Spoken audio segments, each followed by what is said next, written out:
وآخر دعواهم أن الحمد لله رب العالمين۔ رسول اللہ صلی اللہ علیہ وسلم کے پاس کچھ لوگ آئے، مشرکین آ کے سوال کرتے ہیں اپنے رب کا نسب نامہ تو بیان کیجئے، تو اللہ رب العزت نے سورۃ الاخلاص کو نازل کر دیا۔ قل هو اللہ احد، کہہ دیجئے وہ اللہ ایک ہے، اللہ الصمد، اللہ بے نیاز ہے، لم یلد ولم یولد، نہ اس نے جنا اور نہ وہ جنا گیا، یعنی نہ اس کی اولاد ہے اور نہ ہی وہ کسی کی اولاد ہے، وَلَمْ يَكُنْ لَهُ كُفُوًا أَحَدٌ، اور نہیں ہے اس کے لیے برابر کا کوئی ایک بھی، وَلَمْ يَكُنْ لَهُ كُفُوًا أَحَدٌ، کوئی بھی اس کا ہمسر نہیں ہے۔ رسول اللہ صلی اللہ علیہ وسلم نے اس سورت کی عظمت کو بیان کرتے ہوئے فرمایا، میرے صحابہ، یہ سورت ثلث القرآن ہے، قرآن کا تہائی حصہ ہے۔ والذی نفسی بیدی، اس ذات کی قسم جس کے ہاتھ میں میری جان ہے، انہا لتعدل ثلث القرآن، یہ سورت اخلاص قرآن مجید کا تہائی حصہ ہے۔ اور دوسری روایت کے الفاظ ہیں، رسول اللہ صلی اللہ علیہ وسلم نے فرمایا، تم میں سے ہر شخص یہ کام تو کر سکتا ہے اگر وہ کرنا چاہے، وہ کام کیا ہے؟ تم میں سے کوئی اس بات سے عاجز ہے کہ وہ ایک رات میں تہائی قرآن پڑھ لے؟ ایعجز احدکم ان یقرأ ثلث القرآن فی لیلہ فإنہ من قرأ قل هو اللہ احد اللہ الصمد فی لیلۃ فقد قرأ لیلتہ ثلث القرآن، جو رات کے وقت سورۃ الاخلاص کی تلاوت کر لیتا ہے گویا کہ اس نے قرآن کا تہائی حصہ پڑھ لیا۔ قرآن کے تہائی حصے کا معنی بیان کرتے ہوئے علماء نے یہ بھی لکھا ہے کہ قرآن مجید کے اندر 3 اساسی مقاصد بیان کیے گئے ہیں۔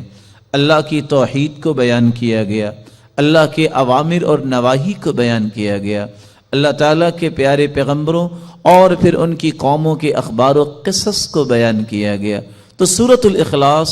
علم التوحید، توحید کا ایک مرکز ہے، توحید کی حقیقت کو کھولنے والی یہ سورت ہے۔ اس لیے رسول اللہ صلی اللہ علیہ وسلم نے فرمایا، جس شخص کی محبت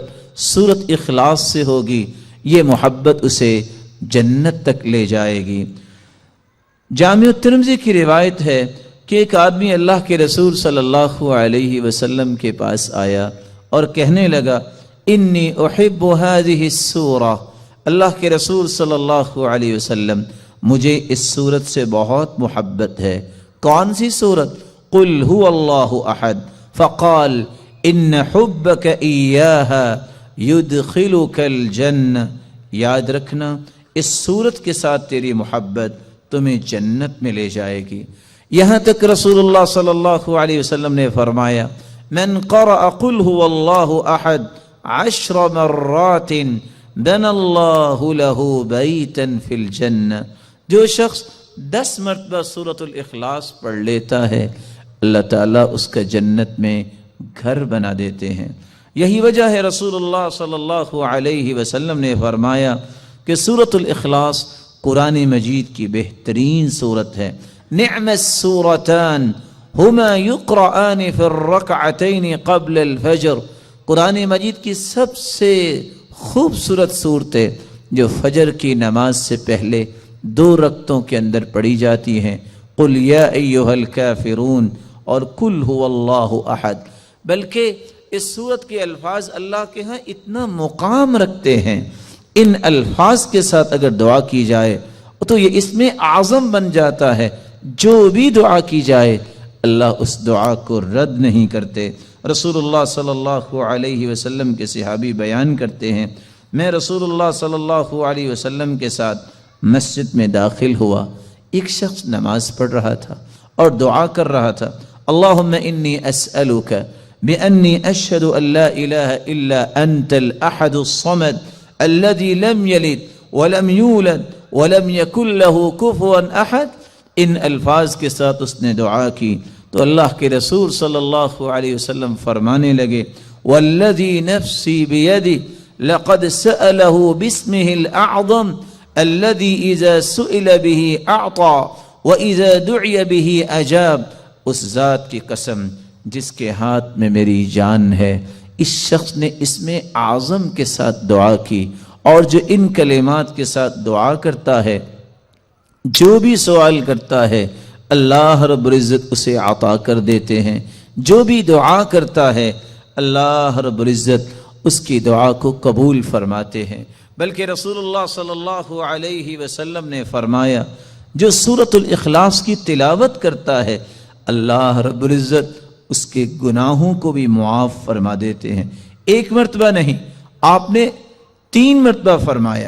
فرمایا قل یا ایھا الکافرون فقال قد برئ من الشرک۔ ایک آدمی کو قل یا ایھا الکافرون پڑھتے سنا، آپ نے فرمایا یہ شرک سے بری ہو گیا۔ دوسرے شخص کو سنا وہ قل هو اللہ احد پڑھ رہا تھا، فقال غفر له، اللہ رب العزت نے اس کے گناہوں کو معاف کر دیا ہے۔ رسول اللہ صلی اللہ علیہ وسلم کے صحابی سیدنا کعب رضی اللہ تعالی عنہ نے کتنی خوبصورت بات کی، فرمایا کرتے تھے السماوات السبع والارضون السبع، 7 آسمان اور 7 زمینوں کی بنیاد اسست علی هذه السورہ، اس کی بنیاد اس سورت اخلاص پر رکھی گئی ہے۔ رسول اللہ صلی اللہ علیہ وسلم نے اسی لیے صحابہ کرام کو اس بات کی نوید سنائی کہ جب ایک شخص سفر میں نکلا، جب بھی وہ نماز پڑھاتا تو سورۃ الاخلاص کی تلاوت بھی کیا کرتا۔ صحابہ کرام نے یہ بات رسول اللہ صلی اللہ علیہ وسلم تک پہنچائی۔ آپ نے سوال کیا میرے صحابی آپ یہ کیوں کرتے ہیں؟ تو صحابی نے جواب دیا اللہ کے رسول صلی اللہ علیہ وسلم اس سورت کے ساتھ مجھے محبت بہت ہے، فرمایا تیری یہ محبت قیامت کے دن تجھے جنت لے جائے گی۔ رسول اللہ صلی اللہ علیہ وسلم نے سورۃ الاخلاص کے ساتھ ساتھ بقیہ 2 صورتیں سورۃ الفلق اور سورۃ الناس، ان تینوں صورتوں کی تلاوت کے بارے میں بھی مسلمانوں کو نوید سنائی کہ انجیل اور زبور اور تورات کے اندر ایسی کوئی صورتیں نہیں جس طرح کی یہ 3 صورتیں ہیں، بلکہ رسول اللہ صلی اللہ علیہ وسلم نے فرمایا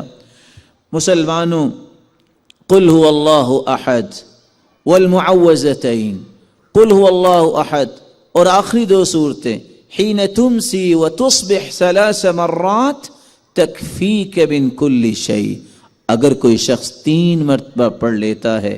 صبح کے وقت اور 3 مرتبہ پڑھ لیتا ہے شام کے وقت تو ہر چیز سے یہ تینوں صورتیں کفایت کر جائیں گی۔ رسول اللہ صلی اللہ علیہ وسلم نے ان 3 صورتوں کو بہترین دم قرار دیا۔ رسول اللہ صلی اللہ علیہ وسلم کی زوجہ مطہرہ صدیقہ بنت الصدیق حبیبۃ رسول اللہ صلی اللہ علیہ وسلم عائشہ رضی اللہ تعالی عنہ فرماتی ہیں ان النبی صلی اللہ علیہ وسلم كان اذا آوى الى فراشی، رسول اللہ صلی اللہ علیہ وسلم جب آرام کرنے کے لیے اپنے بستر کی طرف جاتے کل لیلہ، ہر رات جمع کفی، اپنے دونوں ہاتھوں کو جوڑتے، ثم نفس فیہما، پھر ان دونوں ہاتھوں میں پھونک مارتے، فقرأ فیہما،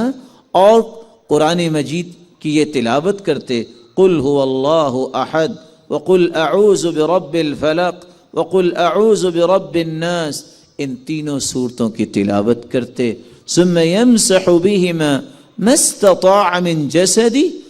يبدأ بهما على رأسه ووجهه وما اقبل من جسدی، يفعل ذلك 3 مرات۔ ان تینوں صورتوں کو پڑھنے کے بعد اپنے ہاتھ میں پھونک کے اپنے سر پہ اور رسول اللہ صلی اللہ علیہ وسلم اپنے چہرہ انور پہ اور اپنے جسم کے سامنے ہی حصے سے اور جہاں تک آپ کا ہاتھ جاتا اپنے آپ کو دم کیا کرتے۔ اس صورت نے ہمیں بہت سارے پیغامات دیے ہیں۔ سب سے پہلا پیغام یہ ہے بندہ مومن وہی اللہ کے ہاں مقرب ہو سکتا ہے وہی اللہ کا محبوب بن سکتا ہے جو توحید کو خالص کرتا ہے۔ اور سب سے بڑا پیغام اس صورت کا یہ ہے کہ اللہ کی وحدانیت کو قبول کیا جائے، کسی کو اس کے ساتھ شریک نہ کیا جائے، کسی کو ساجی نہ سمجھا جائے۔ دوسرا اس صورت کا پیغام یہ ہے کہ اگر اللہ کے رسول صلی اللہ علیہ وسلم نے فرما دیا تو میری اور آپ کی زندگی کے معمولات میں یہ آ جانا چاہیے کہ میں صبح اور شام اس صورت کی تلاوت کیا کروں۔ اور کبھی مجھے تیسرے پیغام کی طرف بھی ہر وقت توجہ دینی چاہیے کہ اللہ کے رسول کا فرمان جب آ گیا کہ 10 مرتبہ پڑھنے سے جنت میں گھر بن جاتا ہے۔ آج ساری زندگی نوکری کرنے والا گھر کی خواہش لے کے بیٹھا ہوتا ہے، بسا اوقات گھر نہیں بنتا، اس کی قبر بن جاتی ہے۔ لیکن یہ کتنا آسان نسخہ ہے کہ انسان 10 مرتبہ اس سورت کی تلاوت کرے، اللہ اس کا جنت میں گھر بنا دے۔ اور پھر انسان سے تو ہر وقت گناہ سرزد ہوتے ہیں، انسان خطاؤں کا ایک مجموعہ ہے، اس لیے گناہوں کو معاف کروانا یہ بھی ایک مومن کا مطلب اور مقصد ہے۔ اس مقصد کو حاصل کرنے کے لیے سورۃ الاخلاص کی تلاوت کرے، اور جنت کے واجب ہونے کی نوید سننا چاہتا ہے تو اس سورت کی تلاوت اور اس سورت کی فہم اور اس سورت سے محبت کرنا ضروری ہے۔